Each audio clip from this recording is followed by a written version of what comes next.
A janitor, earning $4 an hour, no college degree, couldn't even read or write English properly. Today, he's worth hundreds of millions, and he changed the way you eat snacks forever. This is the insane true story of the man who invented Flamin' Hot Cheetos. 1976. Richard Montañez is picking grapes in Southern California alongside his family. Migrant workers, poor, invisible to society. His father tells him something that would change everything.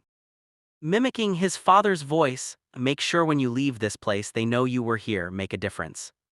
10 years later, Richard is a janitor at the Frito-Lay plant in Rancho Cucamonga.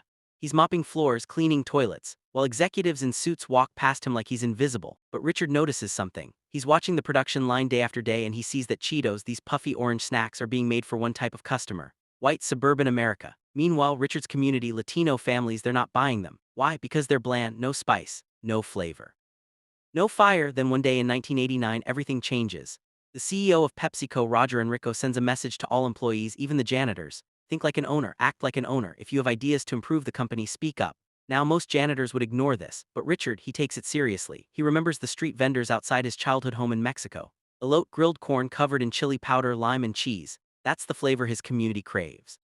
So what's missing? So this janitor, this guy making $4 an hour, goes home and tells his wife Judy, "I'm going to make a new Cheeto." His wife thinks he's crazy, but she helps him anyway. They buy regular Cheetos from the store. Richard coats them with chili powder, the same stuff from the Elote carts. He puts them in empty Cheeto bags, labels them with a marker: Flamin' Hot Cheetos. Then comes the insane part. Richard doesn't just tell his supervisor. No, this janitor calls the CEO.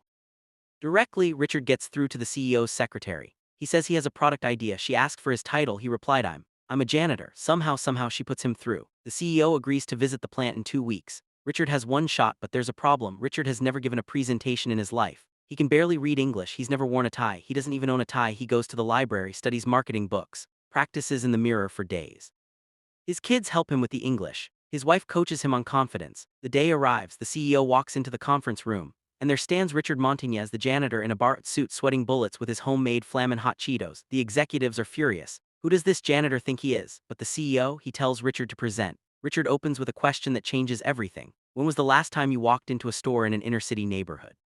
The room goes quiet. These executives, they've never been there, they don't know that market, but Richard does. He explains the billion-dollar opportunity they're missing. The Latino market, the flavor profile, the culture. He hands out samples. The CEO takes a bite, his eyes light up. This is it. Within months, Flamin' Hot Cheetos hits the shelves. It targets Latino communities first. Richard's idea. The results explosive. The product becomes a cultural phenomenon.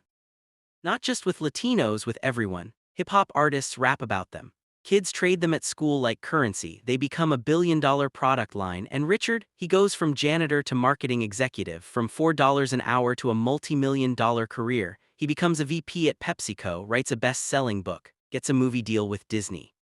But here's what really matters. Richard Montañez proves something that Silicon Valley tech bros and corporate executives constantly forget. The best ideas don't come from Ivy League boardrooms. They come from people, real people, people who understand what's missing because they've lived it. A janitor changed a billion-dollar company because he did 3 things. 1, he believed his perspective mattered even when society said it didn't. 2, he took action when everyone expected him to stay in his lane. 3, he understood his community in a way the experts never could. So the next time someone tells you to know your place, remember the janitor who invented Flamin' Hot Cheetos, because billion-dollar ideas don't care about your resume, they care about your vision. Subscribe for more stories of unlikely success. Comment, what's your billion-dollar idea?